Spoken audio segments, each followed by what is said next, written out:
Est-ce qu'une femme a le droit de demander une dot de 20 000 euros? Un homme peut-il obliger son épouse à travailler et à partager les dépenses à 50-50? Cette session va y répondre dans cette vidéo. Le sujet, c'est les finances dans le couple en islam. Quand on regarde les réseaux sociaux, j'ai l'impression que certaines personnes, certains profils ont pété un plomb sur les dots, sur les montants de revenus à obtenir. On va traiter de ces différents points dans cette vidéo. Par contre, il faut faire attention. Toutes les règles n'ont pas le même statut religieux. Certaines sont obligatoires, d'autres recommandées et méritoires, mais non obligatoires, et d'autres sont permises. Une bonne organisation financière peut aller au-delà du minimum religieux sans devenir pour autant une obligation. Donc aujourd'hui, on va voir ces différents points et je vais aussi vous donner mon avis personnel.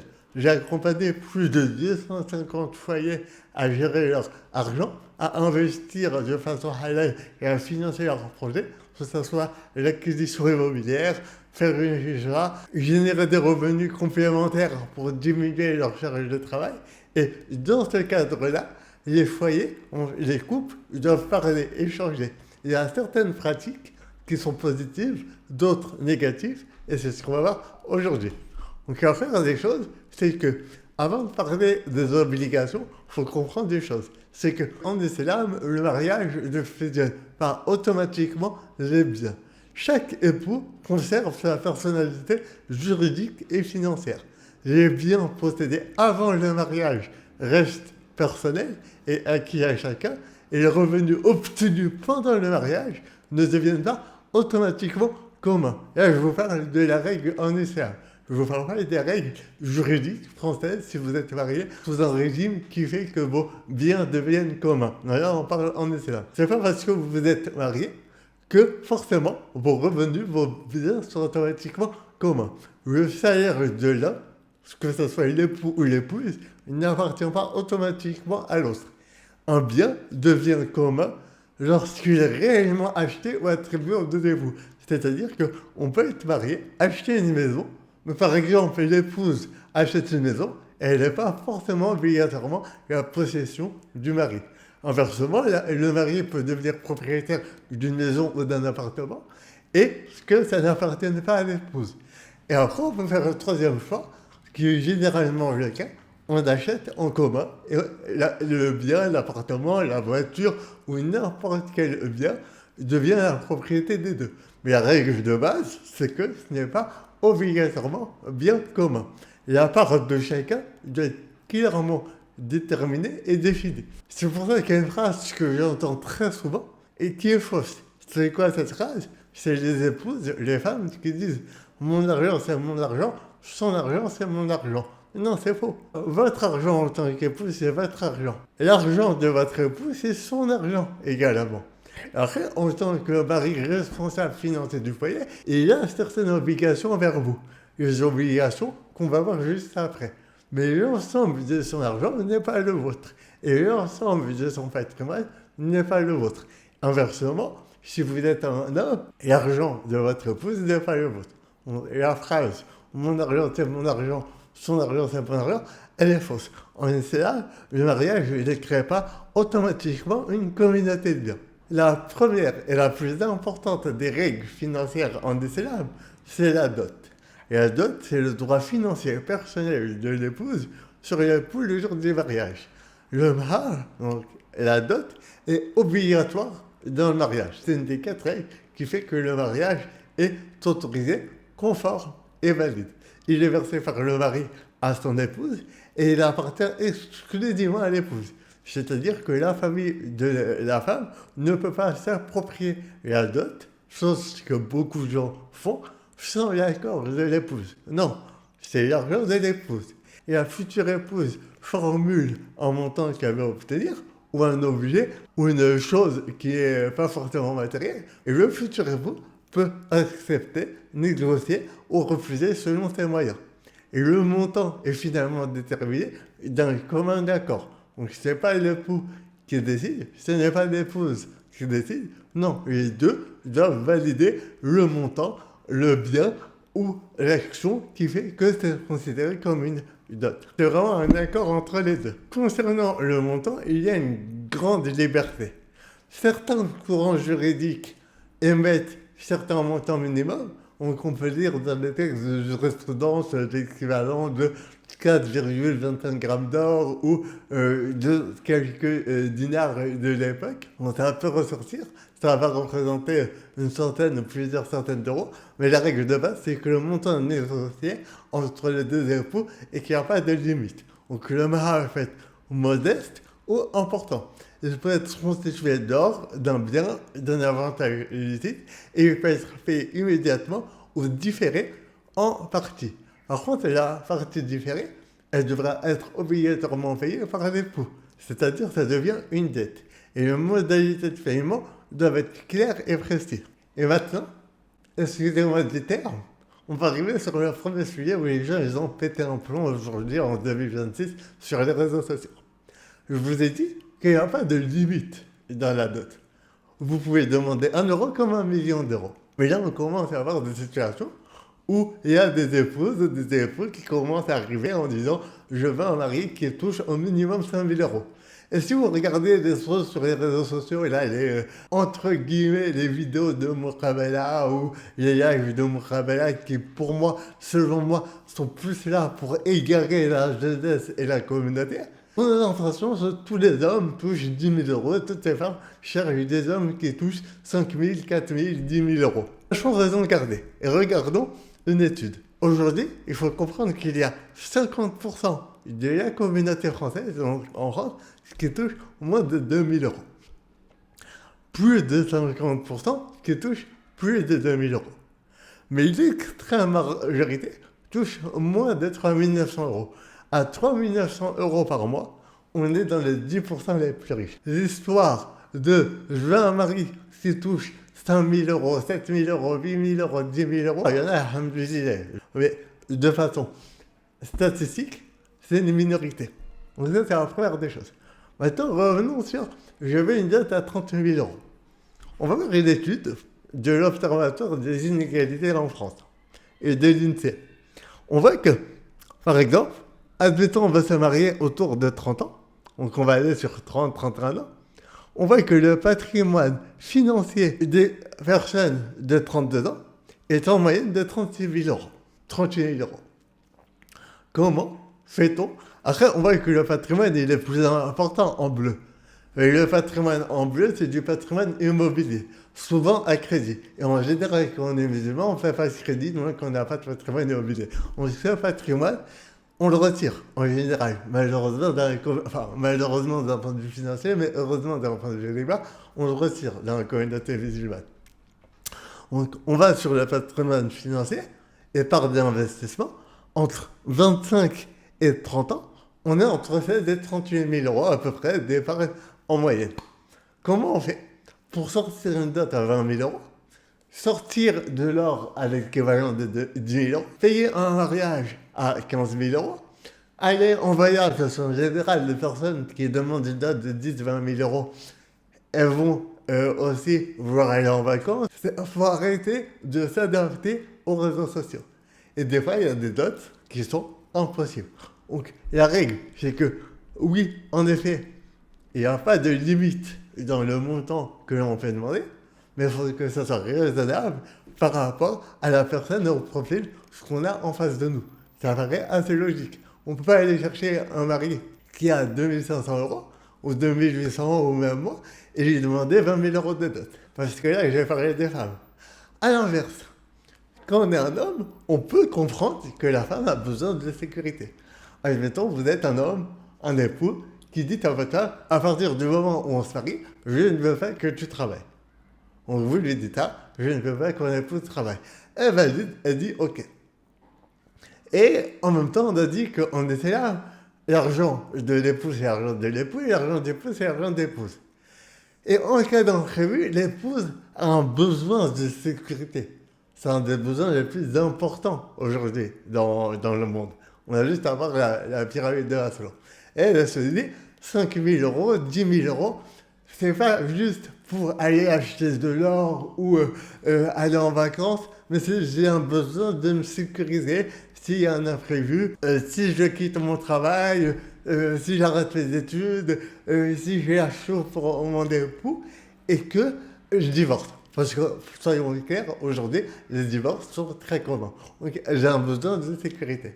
Il faut aussi comprendre ce besoin de sécurité. Et s'il est amené de cette façon-là, on peut le comprendre. Et on peut parler. On peut dire, OK, aujourd'hui, je n'ai pas les capacités de sortir 10 000 euros. Par contre, on sait que la dot a le droit d'être payée de façon différée. Donc, je vais faire en sorte, sur 1 an, 2 ans, de te donner l'équivalent de ces 10 000 euros. Et là, on peut commencer à rentrer dans un couple, une vision du couple, où on discute et pas où on est en confrontation pour tirer le meilleur. Donc la femme, elle dit, je veux 10 000 euros ou rien, sinon tu ne me respectes pas.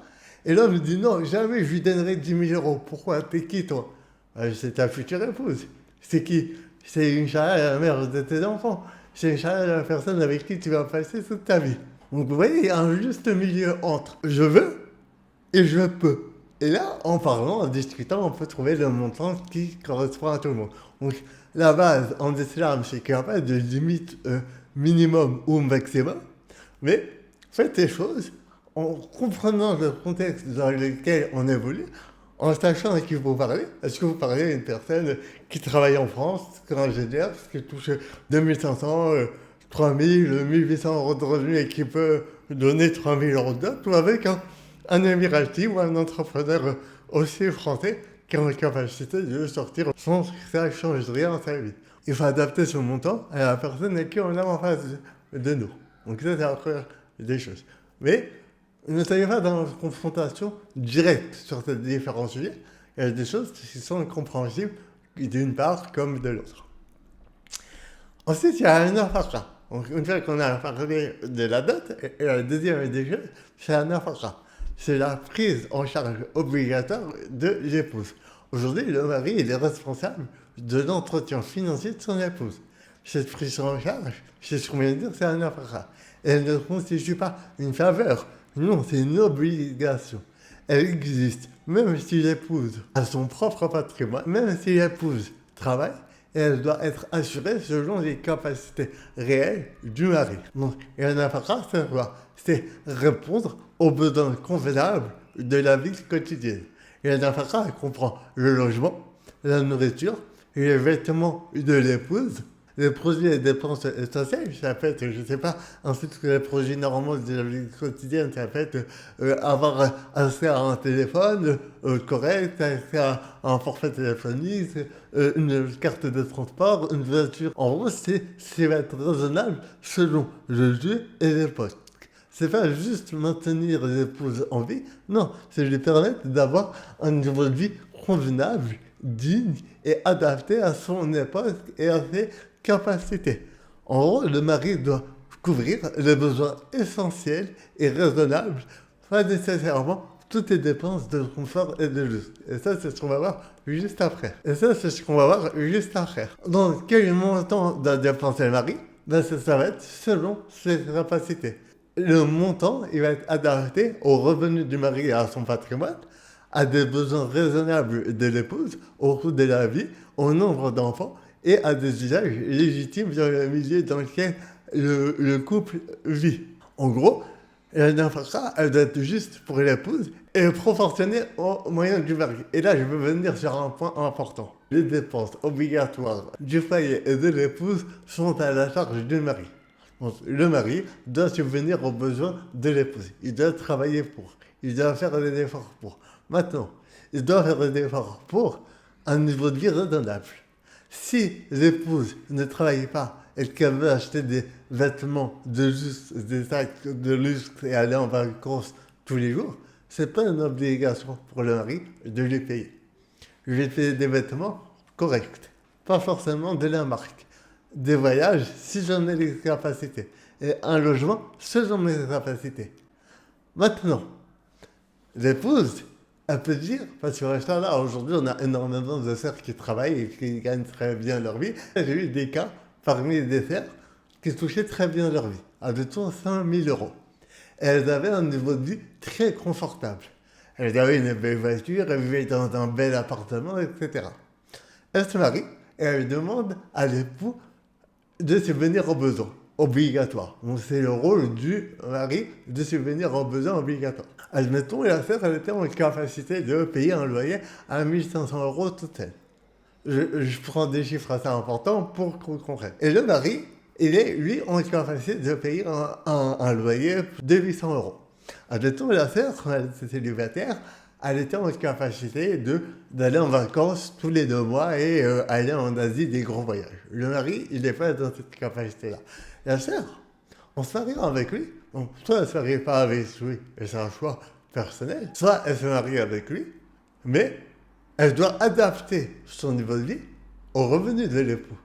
Si elle ne veut pas adapter son niveau de vie au revenu de l'époux, alors elle participe. Il n'y a aucun mal. En fait, dans tout ce que je dis, il n'y a aucun jugement de valeur.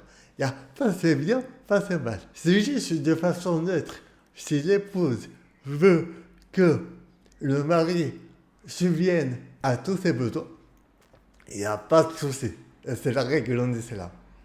Par contre, ça va être selon les moyens de l'époux. Il n'y a pas à dire à l'époux, va entreprendre, va prendre un deuxième travail, t'es pas un homme qui ne gagne pas assez d'argent pour subvenir aux besoins que je veux. Non. Soit on s'adapte aux revenus du mari, soit on participe. On participe, on paye, l'épouse elle paye les vacances, elle paye la différence de loyer que le mari n'est pas en capacité de payer. Mais moi, ce qui me dérange et que j'ai déjà eu parmi des clients, c'est quand l'épouse, elle dit, ouais, mais tu veux rien faire, tu veux pas monter tes revenus. Le frère est à 2500 euros par exemple de revenus, il n'arrive pas à aller plus haut. Ben, c'est pas une obligation pour lui en réalité d'aller plus haut. Et ça, c'est important à garder en tête. Ce n'est pas une obligation pour l'époux d'aller chercher plus haut. Il y en a qui le veulent, il y en a qui ambitionnent ces objectifs, il y en a qui font les efforts pour et qui n'y arrivent pas, mais dans tous les cas, ce n'est pas une obligation. Donc on revient. La nafaka est une obligation pour l'homme de subvenir aux besoins de l'époux et des enfants. Par contre, c'est selon ses moyens. Et la nafaka, dans certains cas particuliers, par exemple, on voit que l'épouse gagne davantage que le mari. Donc ça met le couple dans une situation où parfois le mari il est mal à l'aise ou l'épouse elle est mal à l'aise. Malgré ça, l'épouse elle conserve en principe son droit de nafaka. Donc même si l'épouse gagne plus que le mari doit subvenir à ses besoins. Bon, juste avant, j'ai dit, l'épouse, elle n'a pas à mettre la pression au mari pour augmenter le traduit. Pour autant, si l'épouse ne se plaint pas et n'a pas d'attente au-delà des capacités du mari, le mari doit subvenir à la nafaka de l'épouse. Son salaire, le salaire de l'épouse, ne devient pas un budget du foyer, sauf si elle le veut. Et encore une fois, je n'ai pas de souci avec ça. C'est la règle de base. Le salaire de l'épouse ne devient pas un budget du foyer, sauf si elle le veut. Le mari ne peut pas lui transférer cette obligation. Ce n'est pas à l'épouse de payer le loyer, quand bien même elle a des revenus plus importants. Elle peut choisir de participer volontairement, et ça on y reviendra juste après, un peu plus loin dans la vidéo, et le couple peut conduire d'un acteur différent. Donc, en fait, il n'y a pas de règle. L'épouse, elle peut payer le loyer, elle peut refuser de payer le loyer, elle peut payer la moitié du loyer, elle peut payer les courses, elle peut ne pas payer les courses, elle peut dire, bon, tu te charges de toutes les dépenses obligatoires concernant le foyer, moi et les enfants, et moi, je vais payer le surplus, les voyages, les investissements, etc. Donc, il n'y a pas de règle. Par contre, l'époux ne peut pas forcer l'épouse à payer ces choses-là. Ça doit être dans le commun accord. Le mari ne peut pas refuser des dépenses nécessaires s'il a les moyens. Si l'épouse a des besoins nécessaires, il ne peut pas refuser de lui payer. L'épouse peut demander ce qui est raisonnablement dû. Des vêtements corrects, un logement correct, une vie privée correcte, etc. Pareil, les besoins des enfants ils doivent être couverts par le mari, pas par l'épouse. Et seul le nécessaire et le raisonnable peut être réclamé. Et dans un conflit grave, essayer de trouver une médiation avec un psychologue ou un thérapeute ou un professionnel de la finance. Et un nafaka, c'est pas une promesse morale, c'est vraiment le droit financier de l'épouse. Donc ça, c'était pour une deuxième chose obligatoire après la dot. Par contre, obligatoire selon les capacités pour le logement. C'est encore une fois le mari qui doit fournir un logement convenable au foyer, à l'épouse et aux enfants. Être compatible avec les moyens du mari, assurer la sécurité de l'épouse, c'est une obligation, c'est religieuse, il n'y a pas de débat. Donc sur ça, le logement il doit être en bon état. Il doit préserver l'intimité du couple. Donc, c'est-à-dire que la femme peut dire je ne veux pas avoir accès à l'homme, par exemple. Je ne veux pas être avec mes beaux-frères, mes frères, etc. Je veux avoir mon intimité personnelle. Permettre une vie conjugale normale, permettre à l'épouse de conserver ses affaires personnelles et correspondre autant que possible aux besoins de la famille. Ça, c'est la règle de base en islam. Donc le logement doit répondre à ces critères-là. Maintenant, encore une fois, là, on va revenir dans la réalité des faits. On n'est pas forcé d'aller choisir le meilleur appartement dans le meilleur quartier la ville de France. Si le mari en a les capacités, bismillah. Si le couple veut financer à deux parce que le mari seul on n'a pas les capacités, bismillah. Également, si l'épouse veut mettre à disposition un logement dont elle est propriétaire et que c'est son choix, bismillah. Par contre, l'obligation de l'homme, ça va être juste de fournir un logement convenable, propre, sécuritaire, qui convient au foyer. Deuxièmement, le mari ou même l'épouse ne sont pas obligés d'acheter un logement. La location peut remplir l'obligation qui est de fournir un logement à l'épouse. Maintenant, l'épouse, elle a un droit d'usage sur le logement, pas forcément de propriété. On a dit qu'en islam, il y a une règle de séparation de biens. Admettons l'époux était déjà propriétaire, il n'est pas obligé de rendre propriétaire son épouse, et également. Par contre, il doit lui fournir un logement sécuritaire, propre, etc. À l'inverse, si c'est l'épouse qui était propriétaire, elle n'est pas obligée de le diviser et d'en donner du parti à son époux. Il faut bien différencier la propriété de l'usage. Et c'est l'usage qui est une obligation. Après, en général, quand on est marié, qu'on veut fonder un foyer, on veut devenir propriétaire à deux. Et c'est ce que je recommande personnellement. Mais ce n'est pas une obligation. On va différencier l'obligation et ce qui peut être fait. Et ce qui peut être fait, c'est illimité. La femme peut être propriétaire, l'homme peut être propriétaire, les deux peuvent être copropriétaires, les deux peuvent être locataires. La femme peut être propriétaire d'un appartement, l'homme d'un autre appartement et les deux être locataires d'un appartement. Il y a autant de possibilités que de foyers. Mais l'essentiel, c'est que l'homme doit fournir un logement correct, sécuritaire et qui préserve l'intimité du couple. Concernant le salaire de la femme, en islam, l'épouse a le droit de travailler. Il y a certaines règles, bien évidemment. Les règles, on les connaît. C'est-à-dire qu'on ne va pas travailler dans une activité illicite. Et c'est pareil pour l'époux.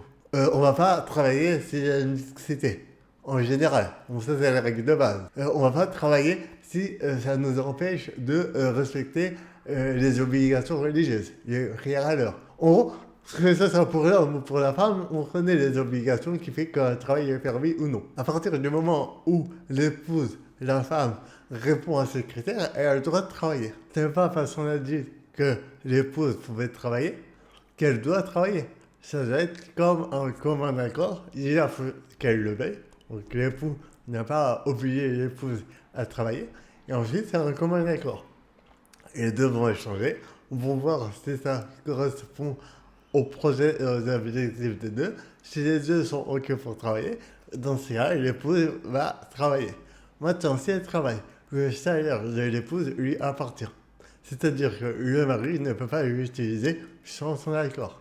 Il ne peut pas lui imposer de lui remettre sa paye.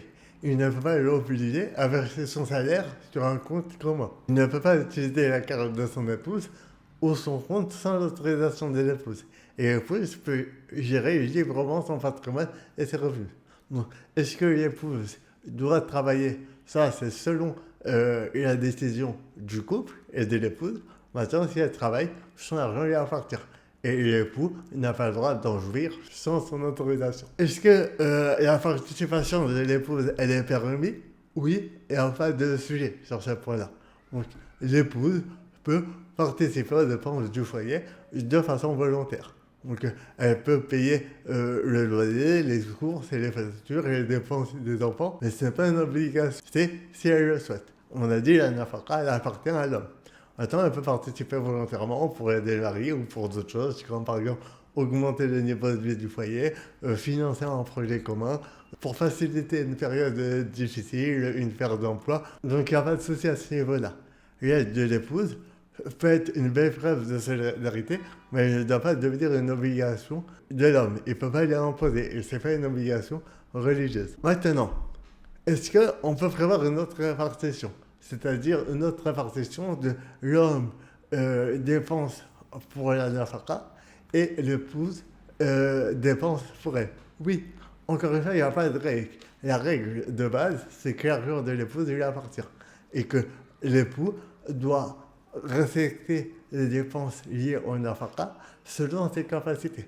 Mais une fois qu'on a dit ça, d'un point de vue obligation religieuse, on n'a rien dit d'un point de vue répartition. Pourquoi je vous dis ça? Parce qu'il y a autant de répartition que de foyers. Les époux peuvent convenir de dépenser selon certains objectifs. Par exemple, de diviser pour les voyages, acheter une résidence principale à deux, ou acheter deux appartements locatifs chacun. Dépenser pour l'éducation des enfants, avoir une épargne commune, une épargne séparée, des investissements communs, des investissements séparés. En fait, il n'y a pas de règle. L'épouse peut payer le loyer et le mari tout le reste. L'époux peut payer le loyer et les charges obligatoires et l'épouse les voyages. Et l'époux peut absolument tout payer et l'épouse rester à la maison et s'occuper du foyer. Il n'y a pas de règle. Il faut juste en parler et poser les choses. Et c'est ce que je recommande quand l'époux travaille tout seul ou l'épouse travaille également. Posez-vous, mettez à plat vos dépenses, voyez qui dépense pourquoi sur les dépenses obligatoires. Ensuite, fixez-vous des projets communs. Par exemple, acquisition immobilière, expatriation, préparer les études des enfants, acheter une nouvelle voiture. Et vous voyez comment on y arrive. Est-ce qu'on fait moitié-moitié pour atteindre cet objectif? Est-ce que la femme participe à hauteur de 30% et l'homme de 70%? Il n'y a pas de règle. Mais la règle, c'est important d'en parler. Et la majorité des gens ne le font pas. La majorité des gens ne parlent pas de défense, ne parlent pas de projet, ne parlent pas d'objectifs. Et ça doit être essentiel. Sur la répartition des dépenses dans le foyer, c'est selon le bon vouloir de chacun à partir du moment où on a respecté les critères qu'on a vus juste avant, la dot, la nafaka, etc. Maintenant, tout à l'heure, on a dit est-ce que la femme peut travailler? On a répondu oui. Mais est-ce que le mari peut imposer à sa femme de travailler pour financer le foyer? Ça, non. Le mari ne peut pas obliger son épouse à prendre un emploi. Il ne peut pas obliger l'épouse à travailler pour payer les charges du foyer. Il ne peut pas exiger une partie du salaire comme condition permanente. Il peut accepter son aide quand c'est volontaire de la part de l'épouse. Par contre, il ne peut pas l'obliger. Et les époux peuvent convenir d'une organisation différente avant ou pendant le mariage. C'est un accord qui reste libre et clairement accepté. Mais l'époux n'a pas à obliger la femme à travailler pour financer le foyer. Ça, c'est sa responsabilité à lui à 100%. Maintenant, le mari doit-il donner un salaire à son épouse? La prise en charge est obligatoire. Donc la prise en charge de la nafaka, elle est obligatoire. Le mari, par contre, il n'est pas obligé de verser un salaire à son épouse. On voit aujourd'hui sur les réseaux sociaux, oui, il faut qu'il me fasse un virement de 500 € ou de 10% de ses revenus. Non, c'est pas obligatoire. Son obligation, elle redit, c'est d'assurer la nafaka. Il peut payer directement le logement, les courses et les autres dépenses du foyer. Il peut aussi confier une somme à son épouse pour qu'elle gère le foyer, les courses, les vêtements, les dépenses, etc. Il peut lui donner sa carte bancaire pour qu'elle fasse les dépenses selon ses besoins. Aucun pourcentage universel de son salaire est fixé en islam. Ça, c'est n'importe quoi. Par contre, une fois que j'ai dit ça, revenons à la bienséance. Il peut lui donner une somme personnelle supplémentaire par générosité. Admettons, l'épouse ne travaille pas. Ils se sont mis d'accord. Et l'époux subvient à ses besoins. Ok, il n'y a pas de souci. Il paye le loyer, il paye les charges, etc. Il peut en plus lui donner 100 euros, 200, 300, 500, 1000 euros, selon ce qu'il a décidé, par mois. Ce n'est pas une obligation. Mais ça évite la femme à venir demander. Est-ce que vous, en tant qu'homme, vous aimeriez demander de l'argent à qui que ce soit, à un employeur, à un ami, à un frère, à qui que ce soit? Non, même à vos parents. Quand vous étiez sur la charge de vos parents, je pense que vous étiez mal à l'aise d'aller demander papa, maman, est-ce que tu peux me donner 60 euros pour acheter des baskets?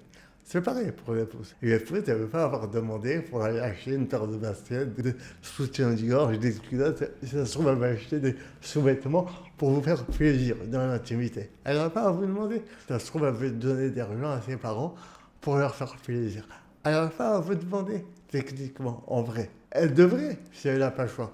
Mais c'est mieux si elle n'a pas à le faire. Admettons, elle veut faire des dons. C'est sa budget. Sadaka Jaria. Et elle ne veut pas que vous soyez au courant. C'est mieux si l'épouse a une somme supplémentaire que vous lui donnez chaque mois, selon vos capacités. Si vous en avez les capacités, après, si vous n'avez pas les capacités, alors là, ne me faites pas des gens où à la fin du mois, j'ai payé le loyer, les courses, les charges, il ne reste plus rien. Là, vous-même, vous n'avez plus rien, vous n'avez rien à donner.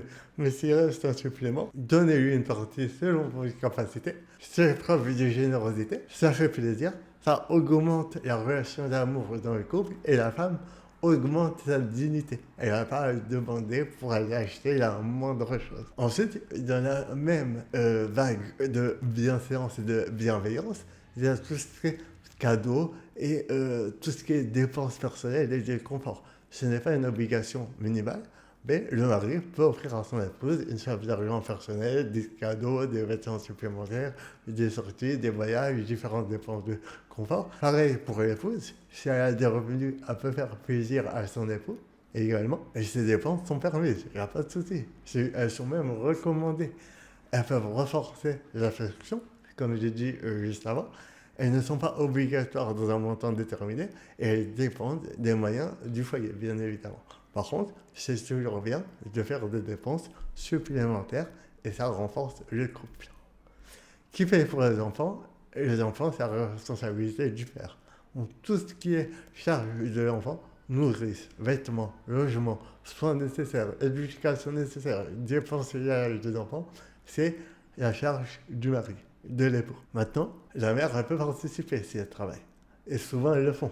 Dans l'extrême majorité des cas, la femme ne demande pas au mari pour dépenser pour l'époux si elle travaille. Maintenant, sa contribution ne reflète pas la responsabilité du père. Celle-ci, c'est vraiment une responsabilité du père et ça peut continuer même après un divorce.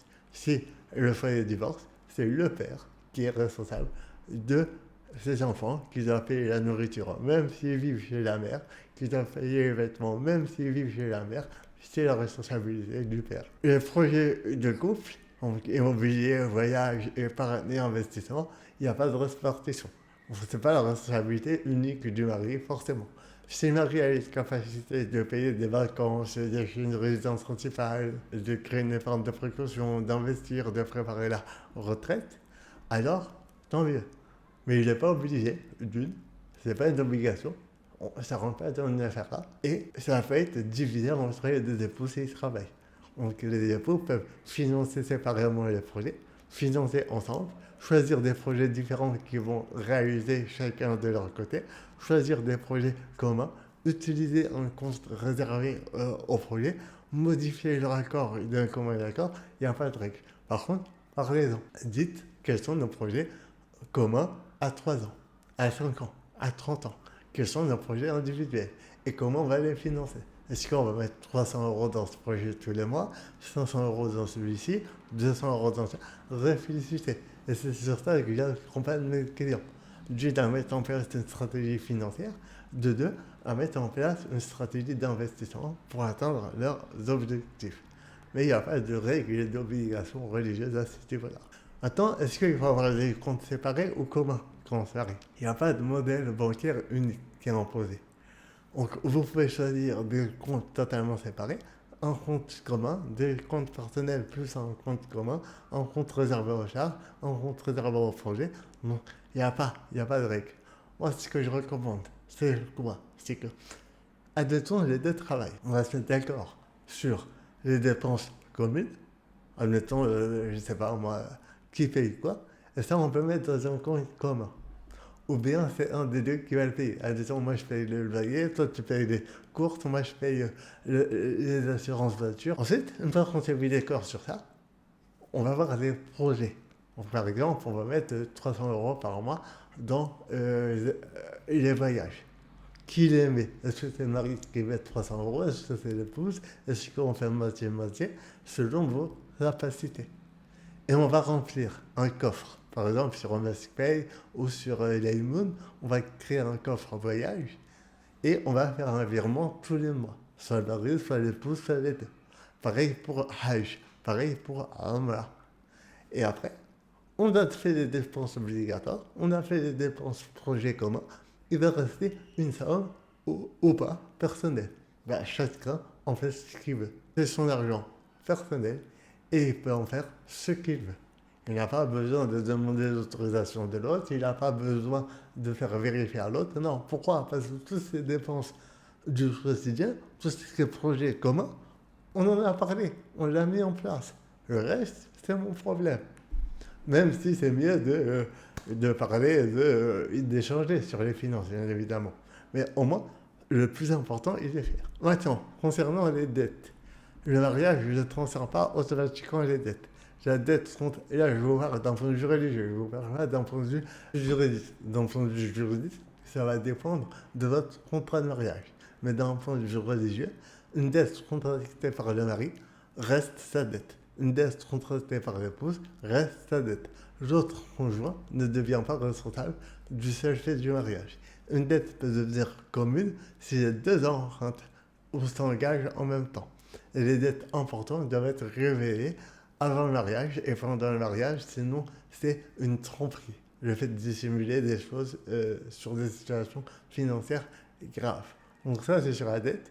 Je ne vous parle pas d'un point de vue contrat de mariage juridique français. Je vous parle sur la règle islamique, la dette de l'homme et la sienne. La dette de la femme et la sienne, et on ne les met pas forcément au commun. Concernant sur le fait d'aider la famille et les parents, donc les obligations familiales continuent après l'arrière, une personne aidée, qui a les moyens, peut vouloir et devoir aider ses parents réellement nécessités. Donc ça, on ne peut rien faire. Si mes parents sont dans la nécessité, je vais vouloir les aider. Cette responsabilité concerne la fille comme le fils. Les obligations envers leurs conjoints et les enfants doivent être respectées. C'est pas parce que j'ai dans ma famille que je ne réponds plus à la nafaka de base. Il faut distinguer l'aide indispensable du simple cadeau facultatif. Les dépenses facultatives ne doivent pas priver le foyer de ses droits essentiels.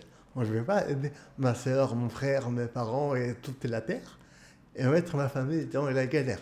Et ne pas leur donner un logement correct, conforme, et ne pas subvenir à leurs besoins. Non.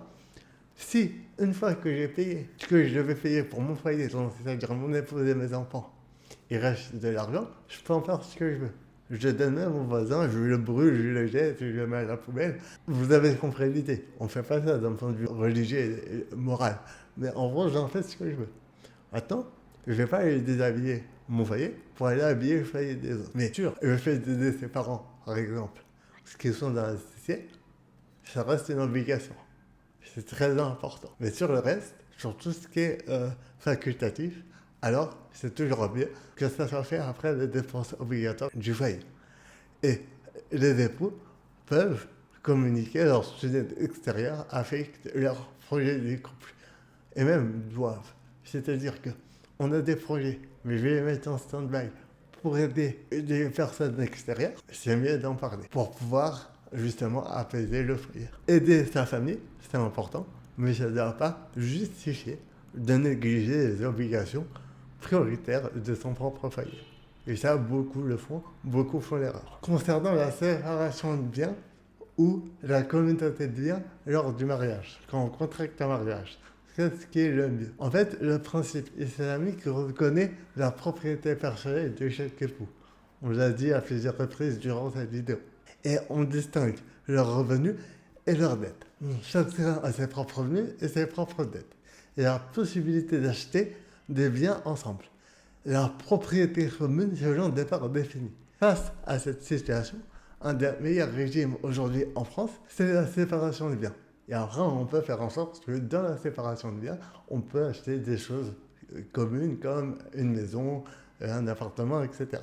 Donc, on va souvent recommander, pour rapprocher du cadre principal islamique, le mariage en séparation de biens. Maintenant, ce n'est pas une obligation religieuse, mais c'est une recommandation de se marier en séparation de biens pour respecter un maximum les critères islamiques. Maintenant, avoir son propre argent ne signifie pas ignorer son conjoint. On l'a dit aujourd'hui. On l'a dit à plusieurs reprises. Aujourd'hui, l'homme a des obligations de nafaka et la femme a son propre argent. L'homme a son propre argent, mais ça veut dire que on ignore son conjoint. C'est important de le consulter, échanger pour les différents projets, le choix du logement, les achats importants, les dettes, les projets communs, l'éducation des enfants, un changement de pays, des aides importantes à la famille. Donc c'est important. La vie conjugale impose de la loyauté, de la transparence sur les sujets importants, de la bienveillance et de l'absence de préjudice volontaire. Donc ce n'est pas parce qu'il y a des obligations de base en islam qu'on ne peut pas aller plus loin et réfléchir à la bienveillance, à la bienséance, à la discussion. Et ça permet aussi de réaliser des projets. Aujourd'hui, la majorité des couples qui financent des projets, qui deviennent propriétaires, qui arrivent à s'expatrier, qui génèrent des revenus complémentaires, le font parce qu'ils parlent, parce qu'ils ont des projets communs, parce qu'ils réfléchissent à deux. Et à deux, on va plus vite, on va plus loin, on est plus fort. Donc c'est pas parce qu'il y a des choses basiques qui doivent être faites qu'on ne peut pas aller plus loin. Et gardez en tête que dépenser pour sa famille est méritoire. Assurer les besoins de sa famille est une obligation et cette dépense peut être aussi récompensée lorsqu'elle est faite avec une bonne intention. Prendre soin de votre épouse et de vos enfants, ce n'est pas une charge financière uniquement, c'est aussi une obligation qui vous apporte des hasanat. C'est d'actes d'adoration, de sortir le matin, de travailler pour nourrir et mettre à l'abri son épouse et ses enfants. Pareil, quand l'épouse aide son époux, c'est une sadaqa. Faciliter la vie et les dépenses du foyer est très méritoire en islam. Pour résumer, ce que l'islam impose, c'est la dot due à l'épouse, le respect du patrimoine personnel de chacun, la nafaka à la charge du mari, le logement convenable, la prise en charge des enfants par le père, le respect des dettes et des contrats, l'interdiction de prendre de l'argent de l'autre sans son accord, le respect des clauses matrimoniales valides et l'absence d'injustice ou de contraintes financières. Par contre, ce que les couples peuvent choisir volontairement, c'est le montant de la dette, les comptes s'ils sont communs ou séparés, la participation volontaire de l'épouse et à quel niveau, la répartition des projets communs, le budget des voyages, des loisirs, des plaisirs, le montant d'un éventuel argent personnel pour l'épouse, les modalités d'épargne et d'investissement, les parts de propriété d'un achat en commun, l'organisation concrète du travail, le régime matrimonial civil et le niveau de vie aux aides et obligations. Donc la religion, elle fixe des droits fondamentaux et le couple construit ensemble une organisation juste, claire et adaptée à sa réalité. Donc voilà pour le sujet de l'argent dans le couple. N'hésitez pas à me dire s'il y a des sujets avec lesquels vous êtes en accord, en désaccord et que vous en faites réfléchir. Et si jamais vous voulez mettre en place une stratégie d'investissement pour financer vos objectifs plus rapidement et faire fructifier votre argent de façon halal, n'hésitez pas à prendre rendez-vous. Le lien se trouve sous la bio.